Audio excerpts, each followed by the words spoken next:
प्रमिलाताई, आदरणीय राम हरकरेजी, त्याचप्रमाणे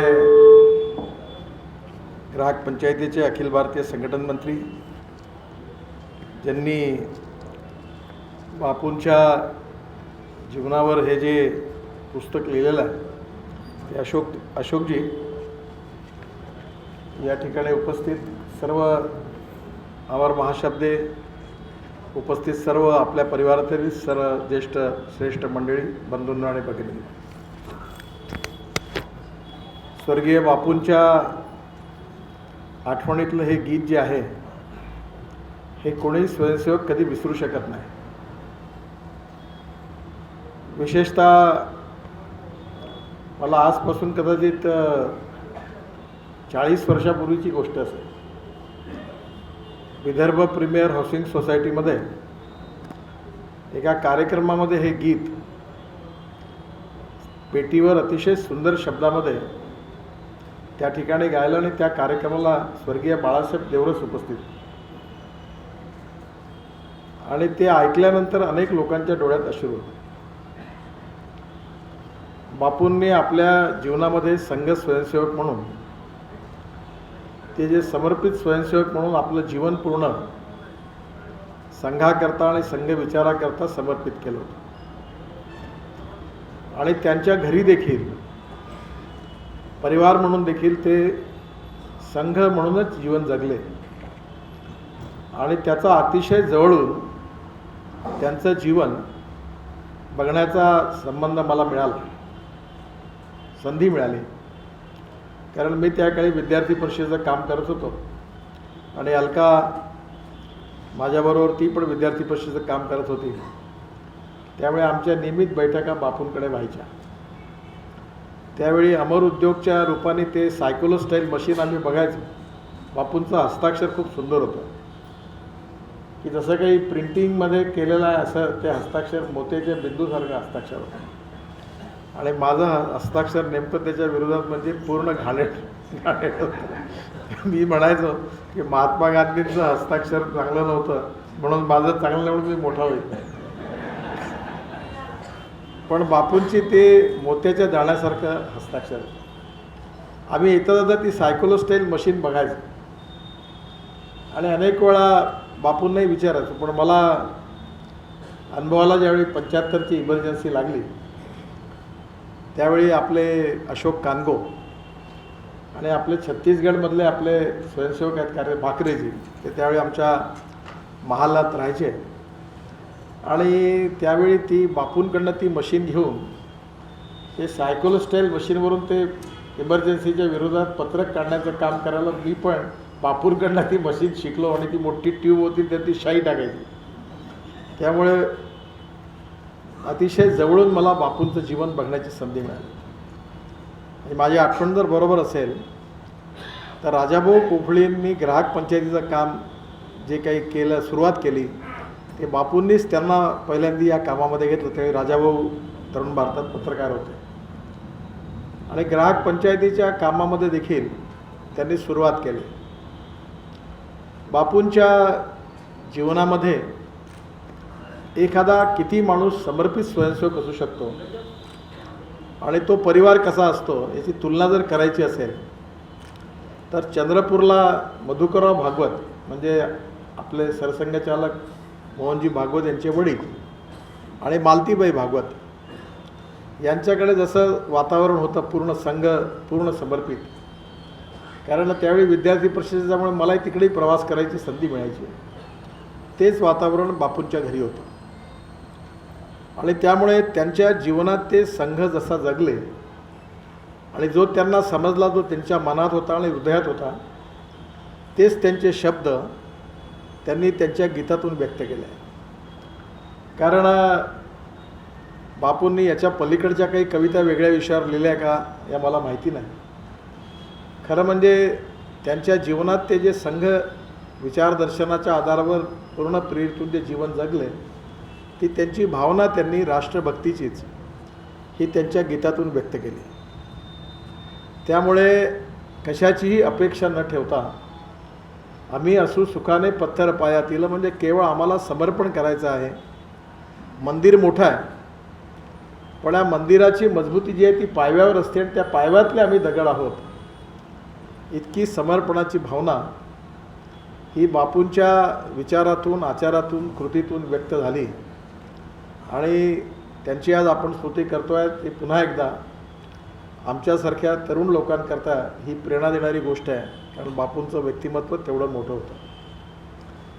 बापूंना संघामध्ये स्वयंसेवक म्हणून काम करत असताना त्यांचा स्वर्गीय दत्तोपंतांशी अतिशय जवळचा संबंध होता आणि दत्तोपंतजी एक प्रकारचं वैचारिक प्रेरणा देणारं पॉवर स्टेशन होतं आणि दत्तोपंतांनी जे सांगितलं त्याच्यात आज वेळ कमी आहे, पण दत्तोपंतांनी मजदूर संघाच्या कलकत्त्याच्या एका भाषणात, त्यावेळी मी शाळेत असताना ते भाषण ऐकलं आठवतं मला, त्यावेळी त्यांनी सांगितलं होतं की साम्यवाद ज्या भूमीवर सुरू झाला त्याच भूमीवर तो समाप्त झाल्याशिवाय राहणार नाही, असं त्यांचं प्रसिद्ध वाक्य होतं आणि याची प्रचिती आज जगाला आलेली आहे.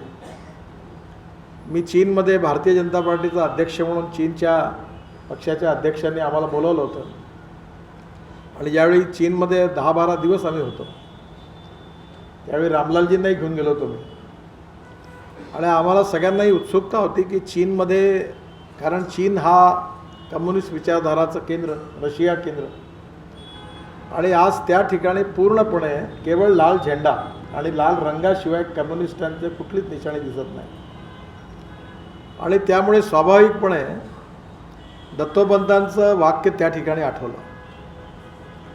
आज देशामध्ये स्वाधीनतेच्या नंतर साम्यवाद, समाजवाद आणि पुंजीवाद या 3 विचाराभोवती देश फिरत होता. 47 साली कम्युनिस्ट आहे मी असं म्हणणं अभिमानाचं लक्षण होतं. कम्युनिस्ट चळवळ पण त्यावेळी मोठ्या प्रमाणात फैलत होती, पण कालांतराने या तिन्ही गोष्टीच्या बाबतीत एक गोष्ट सिद्ध झाली की आज रशियामध्ये आणि चीनमध्ये त्यांनी मूळ कम्युनिस्ट विचारधारा जी कार्ल मार्क्स लेनिनपासून आली होती ती सगळी विचारधारा त्यांनी जवळपास सोडली आणि लिबरल इकॉनॉमी स्वीकारली आणि अमेरिकन साम्राज्यवादात जसं त्यांनी केलं त्या प्रकारेच चीनची जडणघडण झाली.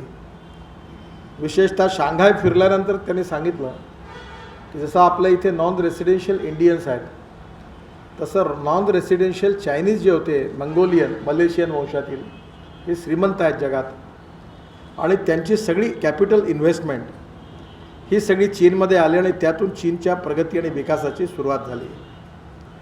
पण याच्यातलं एक उत्तम उदाहरण आहे ते दत्तोपंतांच्या भविष्यवाणीचं किंवा त्यांना केवढी दूरदृष्टी होती सिद्ध करणारं, ते म्हणजे हंगेरी नावाच्या देशामध्ये बुडापेस्ट नावाची राजधानी आहे आणि बुडापेस्टमध्ये एक बगीचा आहे आणि त्या बगीच्यामध्ये एका कोपऱ्यामध्ये 25-30 दगडाच्या मूर्त्या एका कोपऱ्यात पडलेल्या आहेत आणि त्या मूर्त्यांमध्ये कार्ल मार्क्स, लेनिनपासून सगळ्या कम्युनिस्ट विचारधारेचे जेवढे विचारवंत होते त्यांचे हंगेरीमध्ये, बुडापेस्टमध्ये जिथे ते पुतळे होते तिथे क्रांती झाली आणि लोकांनी ते सगळे पुतळे उखडले आणि फेकले. एवढा रोष होता तेव्हा तिथल्या सरकारने ते एका बगीच्यात कोपऱ्यात नेऊन ठेवले. ते बघितल्यानंतर दत्तोपंतांची गोष्ट नक्कीच लक्षात येते. पण कम्युनिस्ट विचारधारा जशी संपली तसे समाजवादी पण संपले. जगामध्ये जिथे तिथे समाजवादी चळवळ होती ती पण संपली. समाजवादी चळवळीने खूप मोठे मोठे नेते दिले, डॉक्टर राम मनोहर लोहियांपासून तर जॉर्ज फर्नांडिसांपर्यंत, मधु लेमैनपर्यंत. आणि या सगळ्यात कालच एक 8-10 दिवसापूर्वी त्या चळवळीमधले रघु ठाकूर, मी इथे सुरेश अग्रवाल यांच्या राष्ट्रभाषेच्या एका कार्यक्रमाला आलो तेव्हा मला भेटले. तर त्या मालिकेतली त्यांना विचारलं सध्या पक्षाचं कसं सुरू आहे, ते बोलले कुछ नहीं है, मैं थोडा घूमते रहता हूँ. म्हणजे जवळपास समाजवादी पार्टी, आपलं समाजवादी पक्ष, सोशलिस्ट, प्रजा समाजवादी हे पण जवळपास संपुष्टात आले. कसा योगायोग असतो बघा की भारतीय जनता पार्टीने कार्यालय विकत घेतलं नागपूरला ते एक पुतळ्याचं, तर कम्युनिस्ट पार्टीचं कार्यालय त्या बिल्डिंगमध्ये होतं. तर मी बर्धन साहेबांना बोलून कम्युनिस्ट पार्टीला कार्यालय सोडायची पगडी द्यायची ठरवली आणि ते पैसे दिले आणि कम्युनिस्ट पार्टीचं कार्यालय भारतीय जनता पार्टीने विकत घेतलं.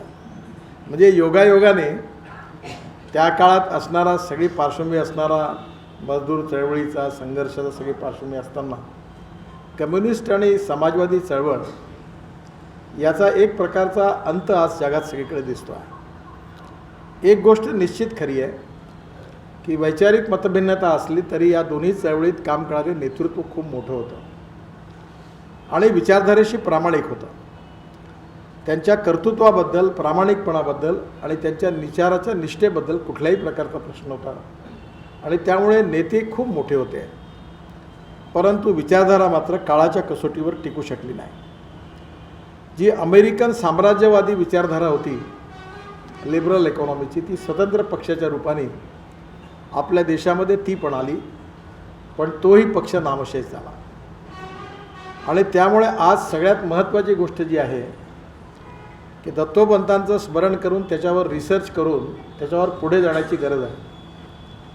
की या तिच्यात साम्राज्यवादी अर्थव्यवस्था देखील समाजासमोरचे, देशासमोरचे प्रश्न सोडवू शकत नाही, त्यातही त्रुटी आहेत.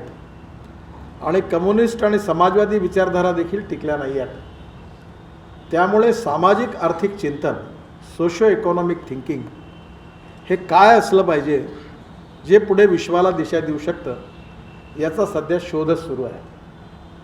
आणि यामध्ये सगळ्यात महत्त्वाची गोष्ट म्हणजे स्वर्गीय दत्तोपंत ठेंगडीजींचे सामाजिक आणि आर्थिक विचार, या विशेषतः विचाराचं पुन्हा एकदा नवीन परिप्रेक्ष्यामध्ये अध्ययन करून त्याचा बेस गृहीत धरून आर्थिक नीती निश्चित करण्याची गरज आहे. स्वदेशी, स्वातंत्र्य आणि स्वावलंबन हे स्वाभाविकपणे महात्मा गांधींच्या चळवळीतून स्वाभाविकपणे तिन्ही गोष्टी समोर आल्यात. या बाबतीत पंडित दीनदयाल उपाध्यायजी आणि महात्मा गांधी यांनी पण त्यावेळी ग्रामीण विकासाकरता अंत्योदयाचा विचार दिला. आणि अंत्योदयाच्या विचारामध्ये पंडित दीनदयाल उपाध्यायांनी सांगितलं की समाजातला जो शेवटचा माणूस आहे, जो सामाजिक, आर्थिक, शैक्षणिक दृष्टीने मागासलेला आहे, ज्याला राहायला घर नाही आहे, ज्याला खायला अन्न नाही आहे, ज्याच्या शरीरावर कपडा नाही आहे, त्या दरिद्र नारायणाला परमेश्वर मानून त्याची आपण निरंतर सेवा केली पाहिजे. आणि ज्या दिवशी त्याला रोटी, कपडा आणि मकान मिळेल त्या दिवशी आपलं काम पूर्ण झालं असं आपण समजू. या पंडित दीनदयाल उपाध्यायांच्या सामाजिक आर्थिक चिंतना आणि दत्तोपंतांनी मांडलेली विचारधारा किंवा थिंकिंग, या सगळ्यामध्ये आज फार मोठा अर्थ दडलेला आहे. आज आपल्या देशाची जी इकॉनॉमी आहे त्याचं इम्पोर्ट कमी झालं पाहिजे, एक्सपोर्ट वाढलं पाहिजे.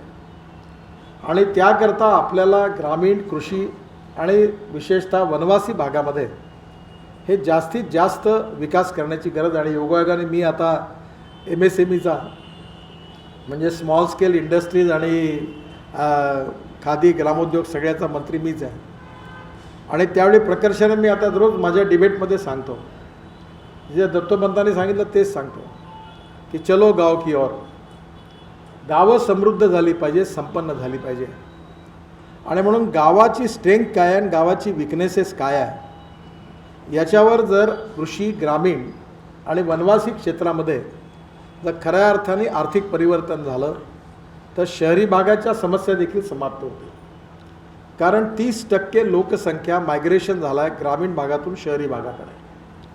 आणि म्हणून आता टेक्नॉलॉजी म्हणजे innovation, entrepreneurship, science, technology, research आणि स्किल, याला आपण नॉलेज म्हणतो.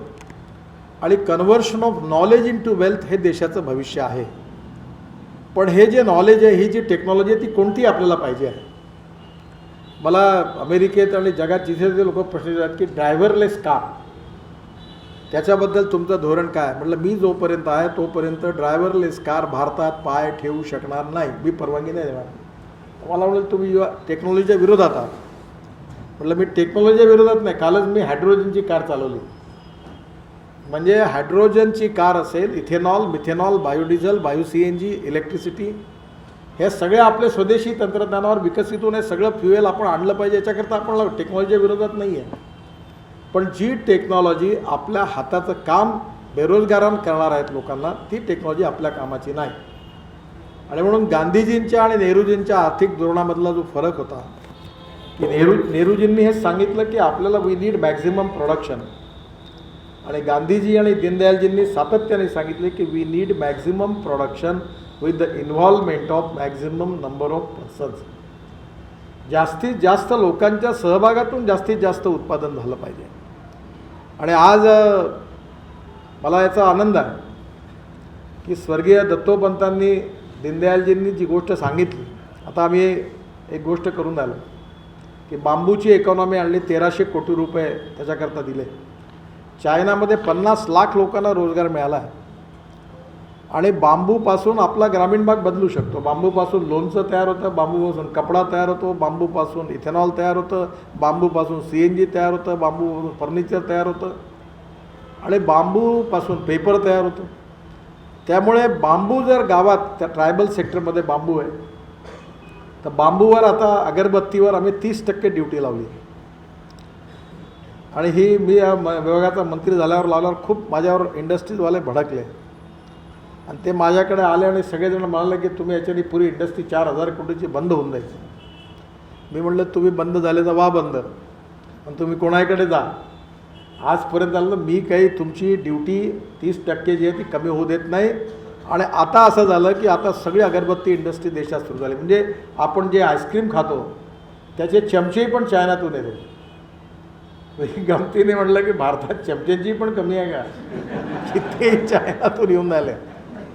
म्हणजे आता सगळ्या गोष्टी ज्या आहेत त्या भारतात तयार झाल्या. मी त्यांना म्हटलं की तुम्हाला जागा पाहिजे, नॅशनल हायवेच्या बाजूला बांबू लावा, मी तुम्हाला बांबूची झाडं लावा, बांबू वापरू. इथलाच बांबू इथं गडचिरोलीमध्ये, चंद्रपूरमध्ये, नागपूरमध्ये देशात 25 लाख लोकांना रोजगार मिळाला. मला खादी ग्रामोद्योगचे अध्यक्ष सक्सेना ते सांगतात अरुणाचल, मेघालय, त्रिपुरा, आसाम एकदम इतकं मोठ्या प्रमाणात बूस्ट मिळाला, त्यांना रोजगार मिळाला. त्यामुळे आपल्या देशात स्वदेशीच्या आधारावर आपण नेहमी सांगतो की we are not against modernisation, we are against westernisation. पाश्चात्तीकरण आणि आधुनिकीकरण या दोनमधला फरक होता. त्यामुळे स्वदेशीचं तंत्रज्ञान आणि आधुनिक तंत्रविज्ञान या दोघांच्या आधारावरच भविष्यातला समाज उभा करायचा आहे. आणि नॉलेज हे conversion of knowledge into wealth आपलं भविष्य आहे. खरं म्हणजे सुदर्शनजी आज नाही आहेत. खरं आपण कोणाच गोष्टीचं मार्केटिंग करण्यामध्ये एवढं कमी पडतो की आपण मला वाटतं काय विसरून पण जातो, कारण इंग्रजांसारखी सवय पण नाही आहे. सुदर्शनजी प्रत्येक भाषणामध्ये बायोफ्युएल सांगायचे की आज आपण 7 लाख कोटी रुपयाचं इंधन क्रूड ऑइल इम्पोर्ट करतो आहे.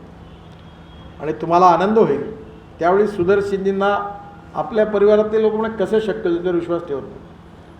पण आता परवा यावेळी 26 जानेवारीला एअरफोर्सचे हेलिकॉप्टर आणि फायटर जेट हे जंगलामध्ये जे रतनज्योत आहे, जट्रोफा आहे, रतनज्योत, मोह, साल, करंज आणि टोळी, त्याच्या ऑइलवरून bio aviation fuel petroleum institute डेहराडूनने तयार केलं.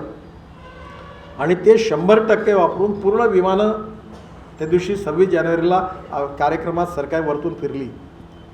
आणि त्याच्यानंतर त्याच्या आधी आम्ही स्पाइस जेटचं एक विमान, मी स्वतः उपस्थित होतो दिल्ली एअरपोर्टवर, डेहराडूनवरून 25% बायो ॲव्हिएशन फ्युएल टाकून ते दिल्लीहून दिल्लीला आलं डेहराडूनवरून. आणि आता ती स्थिती दूर नाही आहे, कारण आउट ऑफ बॉक्स सांगितल्यावर लोक हसतात. मी जेव्हा म्हटलं की गडचिरोली हे बायो ॲव्हिएशन फ्युएलचं हब बनेल, हे स्वदेशीचाच विचार आहे. आपण 40,000 कोटी रुपयाचं ॲव्हिएशन फ्युएल इम्पोर्ट करतो आणि आपल्या देशामध्ये बायोटेक्नॉलॉजीचा उपयोग करून आपण रतनज्योत, मोह, साल, करंज, टोळीचा तेल काढून आपण विमानं चालवू शकतो. आणि हे आपलं इंधन जे आहे ते 45 रुपये लिटर पडेल, त्याची कॅलरिक व्हॅल्यू जास्त आहे. आणि जे इम्पोर्ट करतो ते 65 ते 70 रुपये आहे. हे जर इंधन आजपर्यंत तयार झालं असतं तर जेट एअरवेज कधी बंदच नसतं झालं. पण आपण स्वदेशीचं महत्त्व न समजल्यामुळे आपण इम्पोर्ट करत राहिलो. आणि आता मी 2 महिन्यापूर्वी निरीला प्रोजेक्ट दिलेला आहे. बहुतेक आज मला या 2 दिवसात वेळ मिळेल, मी त्यांना बोलवून विचारणार आहे. आणि त्यांना सांगितलं की बांबूपासून तेल काढून त्याचं मला डिझेल तयार करून तुम्ही बायो ॲव्हिएशन फ्युएल करून द्या. जवळपास अजून त्यांनी पूर्ण रिपोर्ट दिलेला नाही आहे, पण ते म्हणाले हे शक्य होईल. त्यामुळे जर बांबूपासून तेल निघालं तर गडचिरोली आधी मी स्वतः मी या ठरवलं की लोक जेव्हा विश्वास ठेवत नाही तेव्हा ठरवलं की आपण करूनच दाखवायचं. आपल्याकडे 5 बायोडिझेलचे पंप आहे, आम्ही 5 लिटर स्वस्त डिझेल विकतो.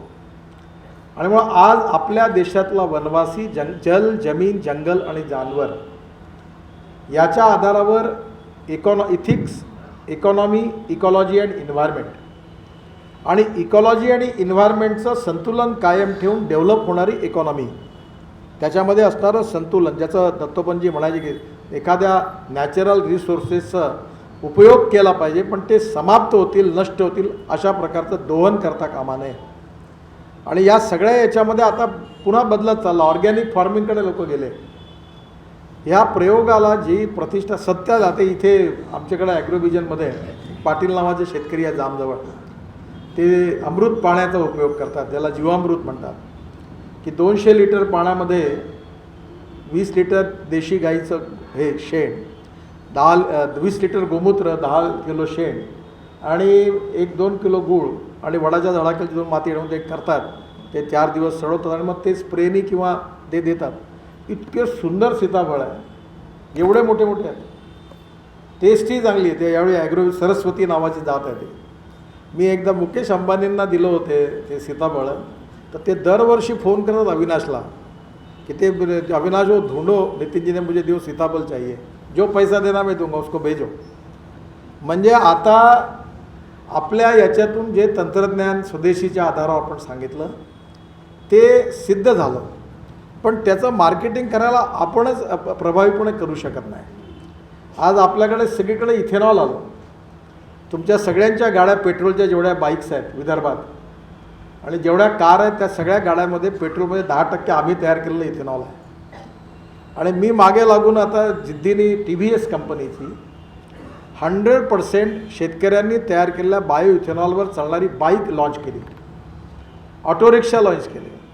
मध्ये आम्ही त्या स्कॅनियाच्या बसेस इथेनॉलवर चालवल्यात, धूर देखील निघत नाही, डिझेल पेट्रोलपेक्षा कितीतरी पटीने चांगल्या आहेत.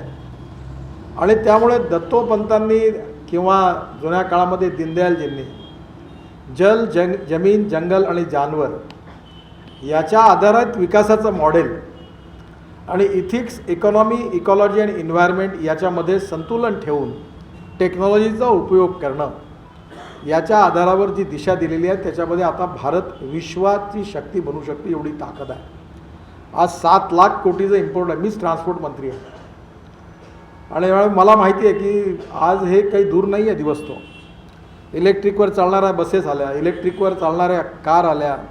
आता काल मी हायड्रोजनची कार चालवली आणि मी ते जपानी सगळ्या लोकांना सांगितलं की हायड्रोजन जो तयार करायचा आहे तो बायोमासपासून झाला पाहिजे आणि बायोमासपासून CNG तयार होईल आणि CNG तयार होऊन आता आपण नागपूरच्या 80 बसेस कन्वर्ट केल्या आहेत. टॉयलेटचं पाणी आपण नागपूर महानगरपालिकेचं विकणारी पहिली महापालिका, 300 कोटी रुपये मिळतात. तुम्ही शौचालयात जे पाणी टाकता ते साफ करून आम्ही विकतो, तो आमचा सगळ्यात मोठा इन्कम सोर्स आहे, 300 कोटी.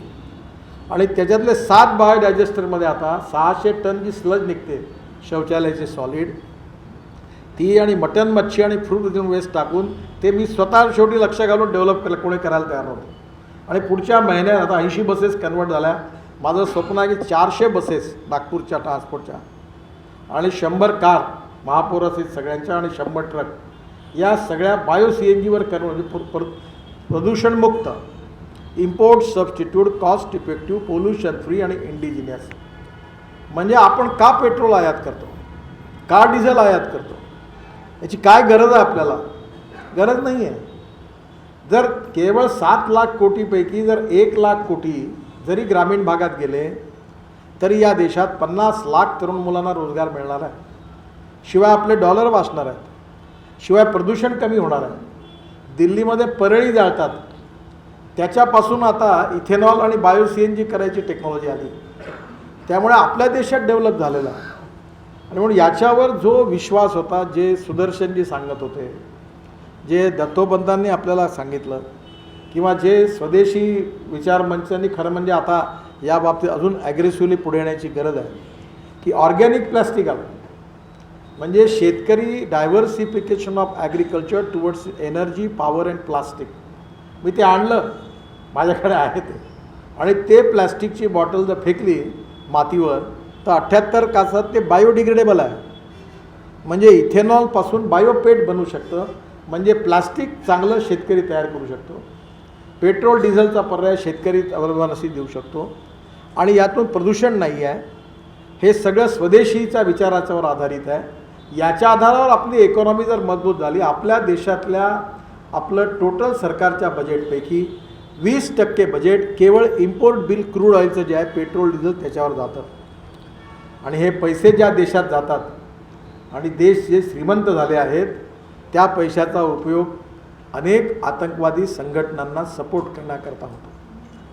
आणि म्हणून येणाऱ्या काळामध्ये आपण जर स्वावलंबी झालो याच्यात, एकाच विषयात असे खूप विषय आहेत, आणि म्हणून आपल्या स्वदेशीचं तंत्रविज्ञान, स्वदेशीचा विचार, यावरची टेक्नॉलॉजी आणि आपल्या नॅचरल रिसोर्सेसचं समाप्त न करता त्याचा उपयोग करून त्याला आपलं इथिक्स, इकॉनॉमी आणि इकॉलॉजी आणि एन्व्हायरमेंट यातलं संतुलन कायम ठेवून आपल्या देशाची प्रगती कशी झाली पाहिजे, विकास कसा झाला, याचं मॉडेल स्वर्गीय दत्तोपंतांनी त्यांच्या आर्थिक विचारात मांडलं. वर्ग विग्रह म्हणजे कम्युनिस्ट विचारधारेत दरवेळेला मला आठवतं, मी अपवादात्मक होतो. मी रामभाऊ चौधरी या इथे कोकाकोला फॅक्टरी होती जिथे मी तर राहतो. ते मालकाशी खूप भांडण व्हायचं आणि तो एवढा आपल्या BMSच्या युनियनला त्रास देतो. लक्षात असेल तर देशमुखांना, रामभाऊ चौधरी त्यांचे प्रमुख होते. आणि काय केलं रामभाऊ, ते आपल्या कार्यकर्त्यांना पकडायचे, पोलीस कमिशनर आतमध्ये घालायचे. मग शेवटी मी त्याच्यात उतरलो. त्यावेळी मी नुकता आमदार होतो. आम्ही खूप संघर्ष केला आणि एक दिवस दिवाळीच्या दिवशी, लक्ष्मीपूजनाच्या दिवशी सकाळी पहाटे मी 25 मुलांना त्याच्या बंगल्यावर पाठवलं आणि म्हटलं सकाळी पडसाकडे करून त्यामुळे दरवाजासमोर. खूप संघर्ष झाला आणि शेवटी जिंकलो त्याच्यात. तेव्हा दत्तोपंत नेहमी आठवण करायचे की हा संघर्षकांड खूप मोठा झाला होता तो.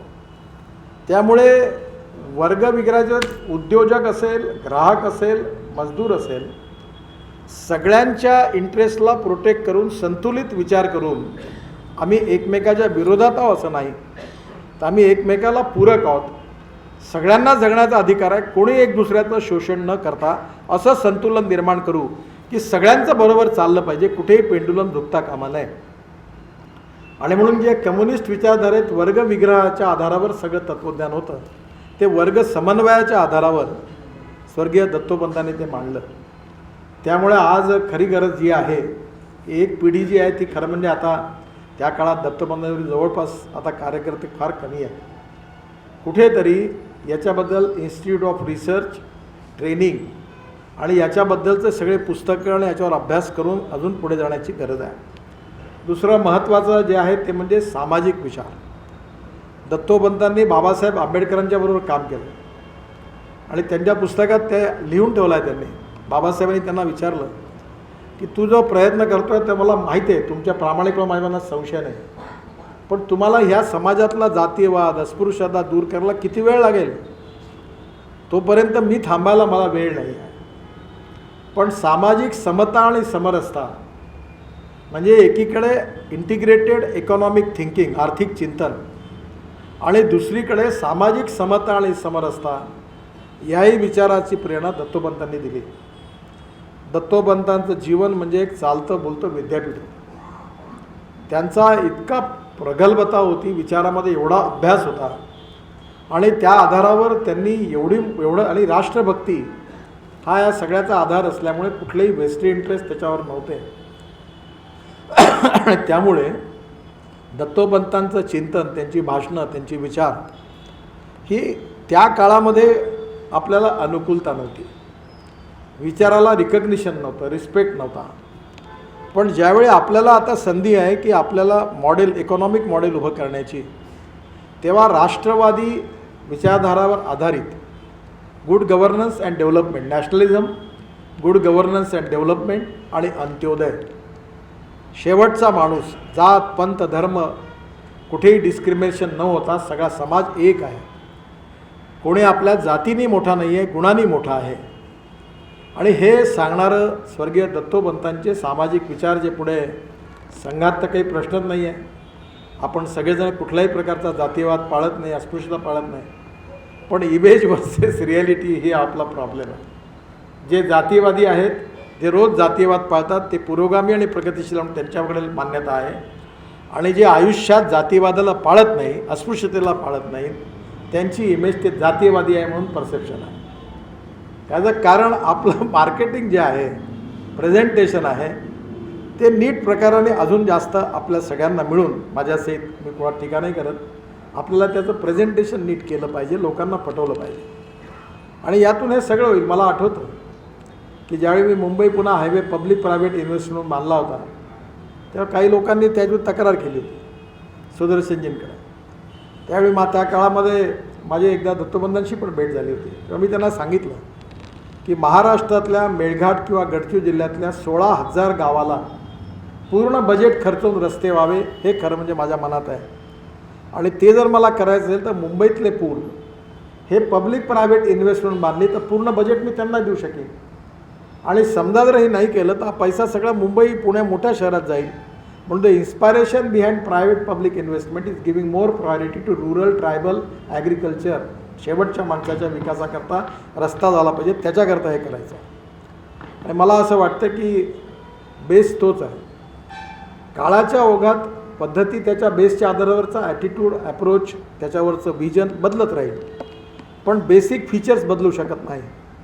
आणि ही जी फीचर्स आहे ही आपल्याला तत्त्वबंधांपासून मिळाली, राष्ट्रवादाचं संस्कार संघातून मिळालाच आहे. आणि राष्ट्र सुखी समृद्ध संपन्न झालं पाहिजे आणि सामाजिक आर्थिकदृष्ट्या ते कसं झालं पाहिजे मॉडेल राष्ट्र, याचं दत्तोपंतांनी मॉडेल तयार केलं. आणि म्हणून त्यांचं आर्थिक चिंतन हे आज खऱ्या अर्थाने त्याच्यावर नवीन काळाच्या ओघात आणि विशेषतः कम्युनिस्ट, समाजवादी आणि भांडवलशाही विचारधारा, अमेरिकन साम्राज्यवादी विचारधारा देखील अमेरिकेत आज यशस्वी नाही आहे. आणि या तिन्ही विचारधारा ज्यावेळी जगाच्या पाठीवर पराभूत झाल्या आहेत किंवा फेल झालेल्या आहेत, त्यावेळी जग नवीन मॉडेलकडे बघतं आहे. आणि ते मॉडेल जे आहे ते वर्ग विग्रहाचं नाही आहे, वर्ग संघर्षाचं नाही आहे, ते वर्ग समन्वयाचं आहे. ते संपूर्ण विश्वाचं कल्याण हो, सगळ्यांचं कल्याण झालं पाहिजे. आणि त्यात समाजातला जो सगळ्यात शोषित, दलित, पीडित व्यक्ती आहे, जो सगळ्यात जास्त सामाजिक आर्थिक दृष्टीत मागासलेला आहे, त्याला गरीब आहे, त्याला जात पंथ धर्म भाषा नाही, त्याला केंद्रबिंदू मानून अर्थव्यवस्थेचा विचार झाला पाहिजे. आणि तो माणूस जो आज कृषी क्षेत्रात आहे, ग्रामीण क्षेत्रात आहे, वनवासी क्षेत्रात आहे, 115 जे मागासलेले डिस्ट्रिक्ट काढलेले आहेत त्यातले सगळे आदिवासी भागात आहेत. आणि तिथली जे काही स्ट्रेंथ आहे, मटेरियल अवेलेबल, त्याचा उपयोग करून हे बदलू शकतं. तर आमच्याकडे एक हनी आहे, मधू, आपलं मध. तर माझ्याकडे आत्ता संशोधन आलं की मधाचे क्यूब तयार केले आणि ते क्यूब आता मी 10 पटींनी बजेट वाढवलं आहे त्याच्याकरता. आणि आता लोक चहाच्या ऐवजी, साखरेच्या ऐवजी हनी क्यूब वापरतील. एवढी मागणी आहे की कमीत कमी 1 लाख टन मध लागेल. आणि 1 लाख टन मध जर लोकांनी घ्यायला सुरुवात केली तर भारतातल्या एवढ्या मोठ्या काश्मीरपासून तर कन्याकुमारी सगळ्या जंगलात, शेतीत.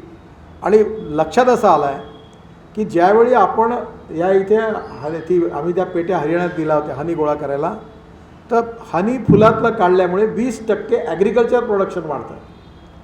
त्यामुळे लिंबाचं हनी, 28 प्रकारचं हनी आहे.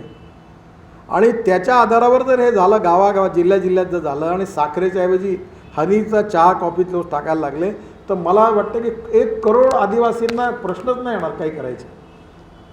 हेच स्वदेशीचं तंत्रज्ञान आहे की जे दलित, पीडित, शोषित आहेत त्यांना सस्टेनेबल डेव्हलपमेंटचा फायदा कसा मिळेल. आणि म्हणून आज दोन्ही पण दत्तोपंतांचं तर आपण सगळेजण त्यांच्या मार्गदर्शनावर काम करतोच, पण दत्तोपंतांच्या बरोबर आपल्यातलेच बापूंसारखे कार्यकर्ते आणि पिढ्यानपिढ्या ज्यांनी आपलं आयुष्य त्या काळामध्ये देशाकरता, आपल्या विचाराकरता समर्पित केलं.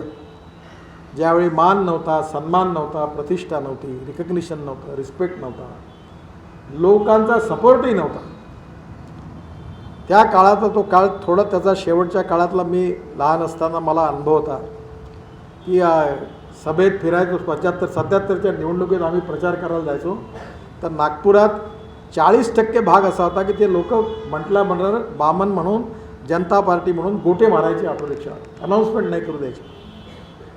आणि आज त्या भागात मी गेलो तर 10,000 लोक उभे असतात, रस्त्याने चालता येत नाही, एवढं लोकप्रिय लोक आपल्याला सपोर्ट करतात पार्टीला आणि विचारायला. तेव्हा कधी मनात वाटतं की एक काळ काय होता आणि आज कसा आहे.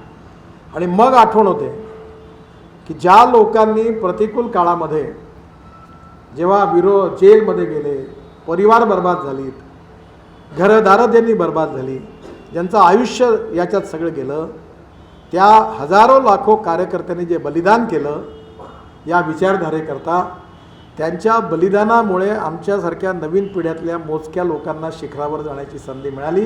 ही आमच्या कार्यकर्तृत्वाचा विजय नाही, तर त्या लाखो करोडो कार्यकर्त्यांनी आपलं जे बलिदान केलं, असू आम्ही सुखानी पत्थर पाया दिलं, त्या पायव्यात गाडून घेतलं, त्याच्यामुळे आम्हाला शिखरावर चढायची संधी मिळाली. त्यामुळे हे खरं जर काही असेल तर हे त्या कार्यकर्त्यांचं, बापूंसारख्या कार्यकर्त्यांचं एवढं मोठं योगदान आहे की आज देशात हे परिवर्तन दिसतं. पण काळाच्या ओघात कालाय तस्मै नमः, खूप बदलत जाणार आहे.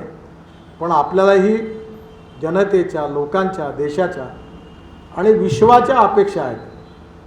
आपण त्या समजून घेऊ शकत नाही. मी ब्रिटिश पार्लमेंटमध्ये मला भाषणाची संधी मिळाली आणि त्यांनी मला भाषण संपल्यावर प्रधानमंत्र्याकडे चहा घेतला आणि मी जेव्हा विदेश मंत्र्यांकडे गेलो तेव्हा त्यांनी मला विचारलं की तुमच्या देशातली सगळ्यात मोठी समस्या कोणती आहे. तर मी सांगितलं की गरिबी, भूकमरी आणि बेरोजगारी आहे. तर त्यांना मी लगेच तुमच्या देशात काय समस्या आहे. तर त्यांनी मला सांगितलं आमच्या इथली सगळ्यात मोठी समस्या आहे की आमची परिवार व्यवस्था उद्ध्वस्त झाली. आमचे मुलं मुली, तरुण मुलं वेस्टर्न युरोपमध्ये पूर्ण लिव्हिंग रिलेशनशिपमध्ये राहतात आणि असंच जर 100 वर्ष चाललं तर आमच्या समाजाचं काय होईल, कोणती जनरेशन तयार होईल समजत नाही आहे. एवढं मोठं प्रश्न आमच्यासमोर आहे. आणि त्यांनी मला उलटा प्रश्न केला, तुमच्या देशात ही समस्या नाही आहे. ते म्हटलं नाहीच्या बरोबर आहे. हे कसं शक्य आहे. जर तुमचा देश गरीब आहे तर मग तुमच्या देशात ही समस्या का नाही आहे.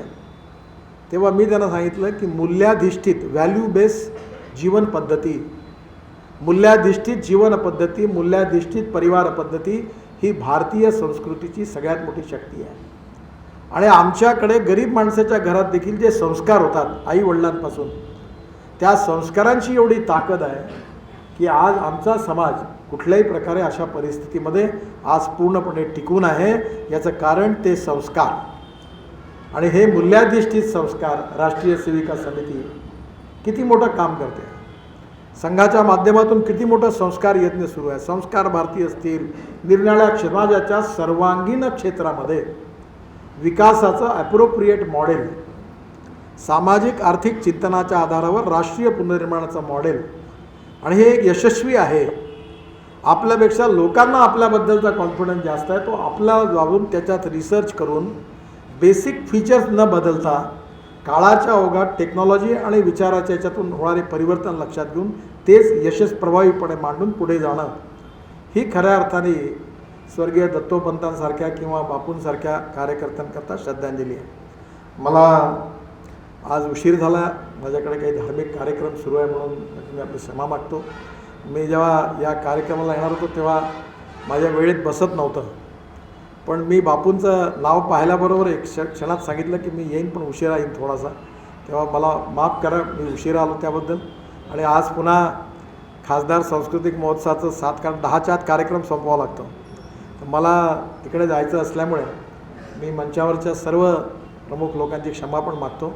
पुन्हा एकदा बापूंच्या स्मृतींना अभिवादन करतो. आणि बापूंचं गीत असंच पिढ्यानपिढ्या आपल्या स्वयंसेवकांवर एक संस्कार करत चालत राहील आणि बापूंना आपण कधीच विसरणार नाही. ही 101 गोष्ट नक्की आहे, कारण हे गीत आणि हे शब्द, तो भावार्थ इतका ॲप्रोप्रिएट अजूनपर्यंत कुठल्याच गीतात आला नाही.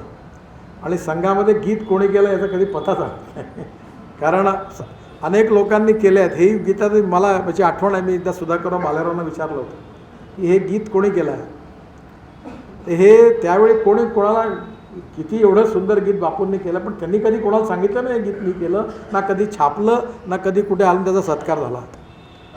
त्यांचं गीत त्यांनी केलं, काम संपलं. पण त्यांचे शब्द आणि त्यांची भावना पिढ्यानपिढ्या स्वयंसेवकांना, कार्यकर्त्यांना हा भावार्थ आणि ही प्रेरणा देत राहील असा मला विश्वास आहे. मी बापूंनाही पण अभिवादन करतो, दत्तबंधांनाही करतो. कार्यक्रम लहान ठिकाणी घेतला, मोठा घ्यायला पाहिजे, जास्त लोकांना बोलवायला पाहिजे, सगळ्यांना हे माहिती करून द्यायला पाहिजे. आपणच आपल्या लोकांचं कुठलाही कार्यक्रम मोठा केला पाहिजे, तो जास्त लोकांपर्यंत पोहोचवला पाहिजे. तेव्हा आपण आपल्या एवढ्या मोठ्या लोकांचं एवढं मोठं चिंतन आहे आणि आपण मात्र ते लोकांमध्ये जेवढ्या प्रभावीपणे नेण्याचं कमी पडत असू, तो त्यांच्या विचाराचा दोष नाही आहे, तो माझ्यासारख्या आणि आपल्यासारख्या लोकांचा आहे की आपण ते प्रेझेंट करण्यात कमी पडतो. मी आल्याबरोबरच म्हटलं एवढ्या लहान हॉलमध्ये का कार्यक्रम घेतला. तेव्हा खऱ्या अर्थाने आपला आत्मविश्वास वाढवून अजून जास्त सगळ्या भाषेमध्ये मांडून आपण प्रभावीपणे विश्वापर्यंत हे विचार पोचवण्याचं ॲम्बिशन ध्येय समोर ठेवून आपण काम केलं पाहिजे. मी पुन्हा एकदा बापूंना आणि दत्तोबंधांना माझ्याकडनंही पण अभिवादन करतो, श्रद्धांजली अर्पण करतो आणि माझं बोलणं संपवतो आणि आपल्या सगळ्यांकडनं अनुमती मागतो की मला कार्यक्रमाला जायचं आहे, कारण तिथे लोक वाट पाहत आहेत. खूप खूप धन्यवाद. नमस्कार.